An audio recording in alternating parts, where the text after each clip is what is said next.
Esta es una presentación de MG Comunicación.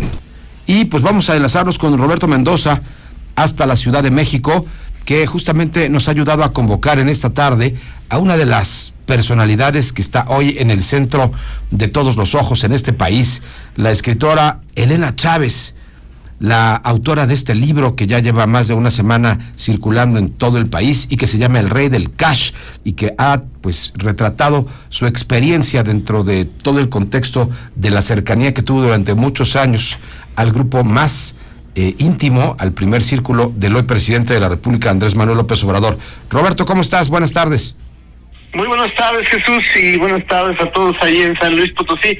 Oye, pues comentar, terminé la semana pasada, como el viernes, de leer el libro de El Rey del Cash, y me parece un libro muy valiente, porque pues Elena, y bueno, ahorita se lo voy a preguntar, pues era parte del primer círculo de Andrés Manuel López Obrador, y se atreve a desnudar cómo pues hacen este esquema de dinero en efectivo, y cómo hay varias personalidades que además pues aportan y se aportan a sí mismos recursos públicos que pues tendrían que ser destinados al servicio de todos, sobre todo aquí en la Ciudad de México. Y Elena, pues muy valiente, escribe sobre este asunto. ¿Cómo te atreviste a hacer esto, Elena? ¿Que es como una catarsis? Cuéntanos un poquito, por favor. Hola, Jesús. Hola, Roberto. Antes que nada, buenas tardes. Muchas gracias por la invitación y un saludo a todos sus radioescuchas. Déjame decirte que no fue fácil tomar una decisión de este tamaño, porque como bien tú lo dices, pues hablar de una persona como es el presidente de la República, difícilmente alguien se anima, ¿no? Yo lo pensé, lo medité y decidí hacerlo por una simple razón: ¿cómo está el país? Yo creo que han sido ya casi 4 años de gobierno en los que se le dio la oportunidad a Andrés Manuel López Obrador, pues de cumplir con todas las promesas que nos hizo de una transformación para bien del país, y lo que ha hecho ha sido todo lo contrario. Ustedes saben, los mexicanos sabemos cómo lo estamos viviendo y cómo lo estamos padeciendo. Más de 136,000 muertos con su guerra y su lucha esta de abrazos y no balazos, la situación de salud que está pésima, los fideicomisos que quitó para madres y niños, en fin, te podré dar muchos ejemplos, pero pues eso fue lo que me animó a decir, ¿sabes qué? Es importante que los mexicanos sepan quién nos está gobernando, porque el presidente pues siempre ha dicho que todos debemos conocer la verdad de una o de otra asunto, ¿no? Coyuntural. Y bueno, pues yo, siguiendo su consejo, dije, bueno, también los mexicanos tienen derecho a saber precisamente pues cómo se financió sus campañas presidenciales y cómo creó un esquema ilegal para hacer esas campañas precisamente. Elena, me da mucho gusto saludarte. Buenas tardes. Buenas tardes, Jesús. En esta pues condición en la que vive el país, hoy es el Día Internacional para la Erradicación de la Pobreza.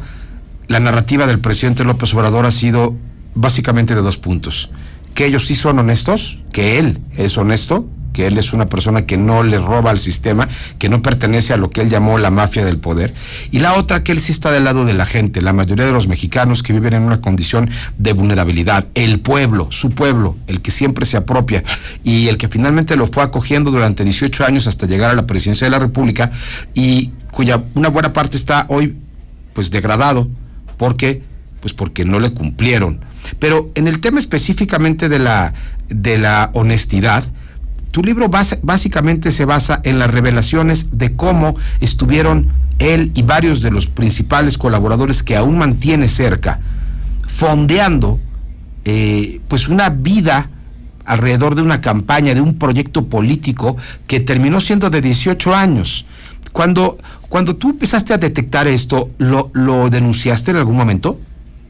No, Jesús, no. O sea, yo me di cuenta cuando iba a la casa de campaña, pues bueno, tú y todos saben que yo fui pareja de César Yáñez, entonces a veces pasaba por él para ir a comer y en ocasiones, sobre todo los lunes, que eran los lunes de misa que les llamaban, pues era un hervidero de funcionarios que me pareció extraño, ¿no? O sea, sí, era normal que se citaran con el candidato, pero era normal que llegaran pues cargando bolsas grandes, maletitas tipo para hacer ejercicio, sobres esos grandes bien gordos. Entonces dije yo, bueno, pues esto está raro, porque además el secretario particular del presidente, Alejandro Esquer, que todos lo ubican, pues es un hombre muy hosco, muy seco, muy temido por todos, pues recibía a los funcionarios muy contento y con las palmaditas incluso a los hombres en la espalda, los recibía en la sala de juntas, donde ahí se entregaba el dinero a él, se lo entregaban a él, y ya después de eso pues se llevan a cabo las juntas. Yo, o sea, pues mira, cuando somos periodistas y tu intuición te dice algo está pasando aquí. Yo también tenía conocidos entre los funcionarios, pues yo incluso fui una de ellas, yo fui una servidora pública en ese momento y pues les pregunté, oye, pues ¿qué está pasando? O sea, ¿por qué estas reuniones? Y entonces me dijeron, no, es que tenemos que traer las aportaciones que nos pide el candidato. Aportaciones en efectivo, sí, pues sí, porque el efectivo no deja huella, el efectivo no es rastreable y pues y tampoco pues se puede reportar, ¿no? Entonces era la única manera de hacerlo así en cash, como le puse yo al título a mi libro, ¿no? Y pues así se dieron las cosas. Mira, Jesús, tú dijiste algo muy importante. Todo lo que ha generado el presidente ha sido una narrativa. O sea, él creó una imagen de un hombre honesto, de un hombre que se preocupa por los pobres. Y bueno, eso le funcionó, pero la realidad es otra. O sea, la realidad es que cuando pidieron todos estos recursos, aportaciones a funcionarios de primer nivel, pues el dinero salía de las arcas del gobierno del Distrito Federal, del metro, imagínate cómo está el metro ahora, ¿no? Del gobierno de Guerrero, de Michoacán, de los municipios más pobres del Estado de México. Entonces, pues realmente eso no es preocuparse por los pobres, porque les quitó el dinero para las políticas públicas. La gente vive en las calles sin tener pavimento entre la tierra. Entonces a mí eso me indignó mucho.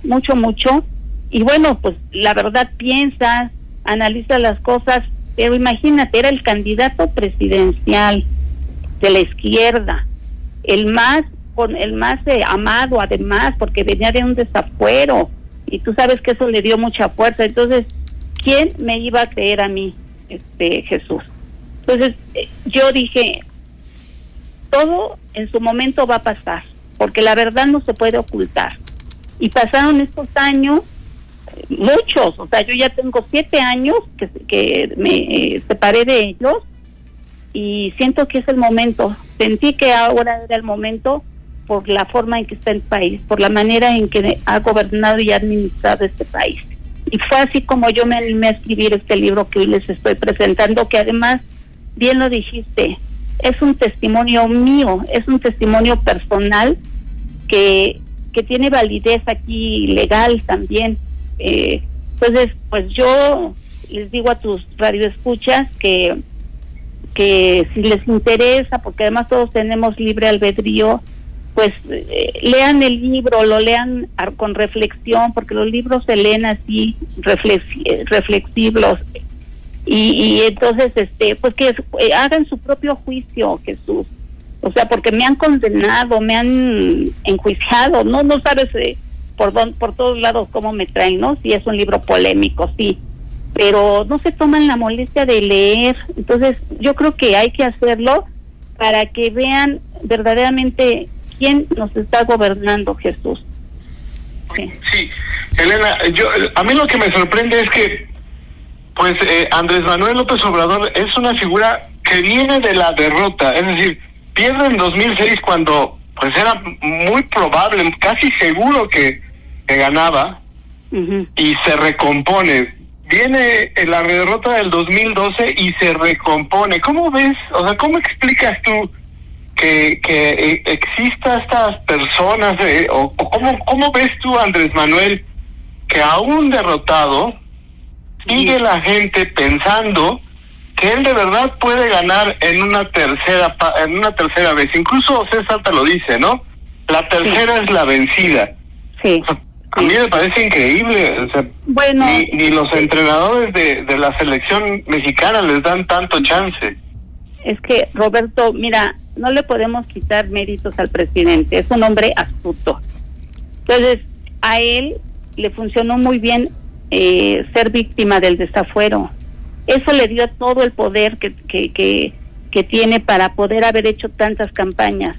Cuando pasa eso, pues lo victimizan, y entonces a partir de ahí la gente lo ve como alguien al que le robaron la presidencia, al que pobrecito, y entonces todo eso hizo que él pues se encumbrara. Pero además, bueno, también el partido que en ese momento era el PRD, que lo apoyaba, pues no tenía otro candidato, o sea, realmente en segundo lugar estaba Marcelo Ebrard, que era el jefe de gobierno, pero pues finalmente Andrés siempre se impuso, y así fue como realizó sus 3 campañas hasta lograr su objetivo de llegar a la presidencia. Lo único malo es que, mira, logra el objetivo, es presidente de la República, qué bueno, ya se le dio el voto, los mexicanos confiaron en él, confiaron en que iba a ser una transformación como lo dijo, y resulta que ha sido todo lo contrario. O sea,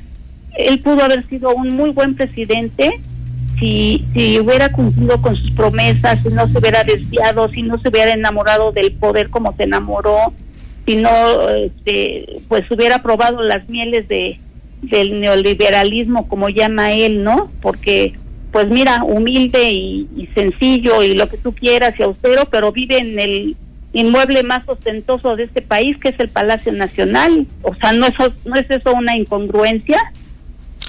Yo les pregunto. Elena, yo quisiera agradecerte mucho que tengas tiempo de platicar con la gente de MG Comunicación en esta tarde, y te quiero hacer una pregunta final.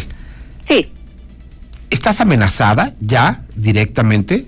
¿Qué va a pasar contigo? A mí me llama mucho la atención cómo ha sido devastador el presidente con lo que él llama es el clan de los adversarios, de sus adversarios, descalificando todo.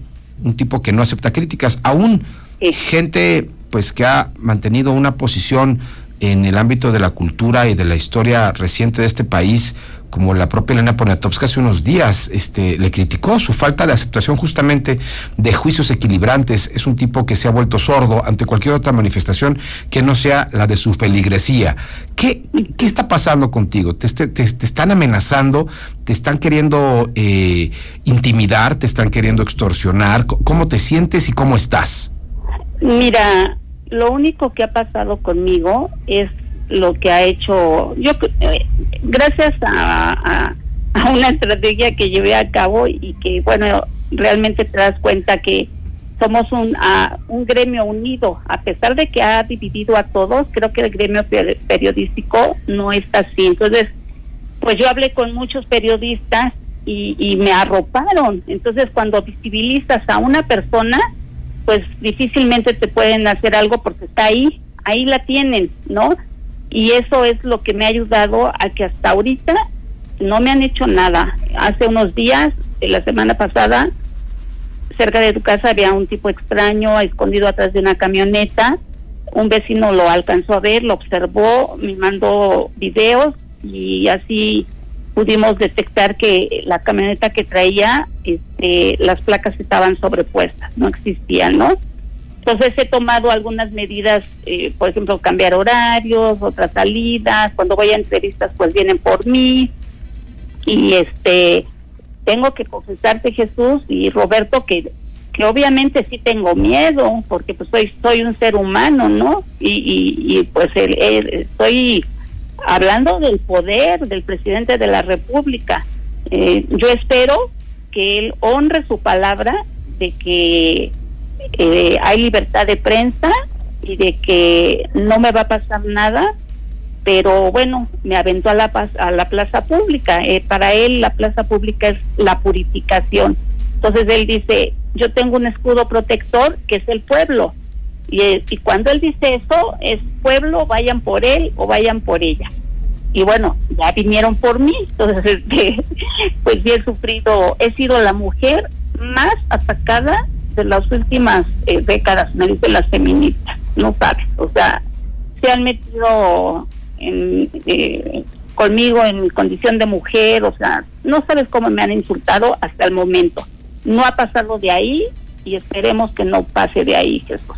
Anabel Hernández hizo el prólogo de tu libro, es una de las periodistas hoy más representativas de la corriente crítica de este país, que no ha hecho libros solamente sobre un régimen, sino varios, desde los tiempos de Fox, hizo revelaciones tremendas y avala de muchas formas tu libro. ¿Cómo te sientes ante esta situación?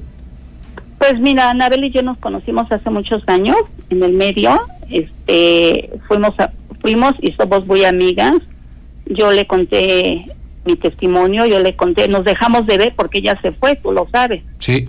Entonces, cuando regresó, pues nos reencontramos y le platiqué pues lo que había sido mi vida durante estos años que ya no me vio, y lo único que me dijo, amiga, tienes un testimonio, y lo pensé y dije, sí es cierto, o sea, creo que ese testimonio es muy válido, lo han querido desestimar, pero bueno, aquí está Jesús y Roberto, y bueno, que juzgue cada quien, ¿no? Eso es lo único que yo les pido. De acuerdo. Pero le agradezco muchísimo a Anabel el apoyo que me da Jesús, porque es un respaldo fuerte, ¿eh? Por supuesto, es un aval muy importante a esto, que es efectivamente tu experiencia en primera persona de lo que viviste en ese círculo tan cercano a lo del presidente.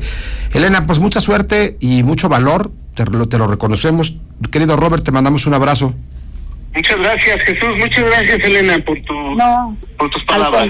Al contrario, Jesús, muchas gracias por darme este espacio y poder hablar del libro, y bueno, ojalá se animen a leerlo y lo hagan con esa reflexión que les digo. Gracias, Jesús. Buenas tardes. Gracias a ti. Es Elena Chávez, nada más y nada menos que la autora del libro que hoy está pues en todas partes, El Rey del Cash, una relatoría en primera persona de lo que vivió, siendo una persona muy cercana al círculo íntimo del presidente hoy de la República, Andrés Manuel López Obrador, y de sus principales colaboradores. Esta fue una presentación de MG Comunicación.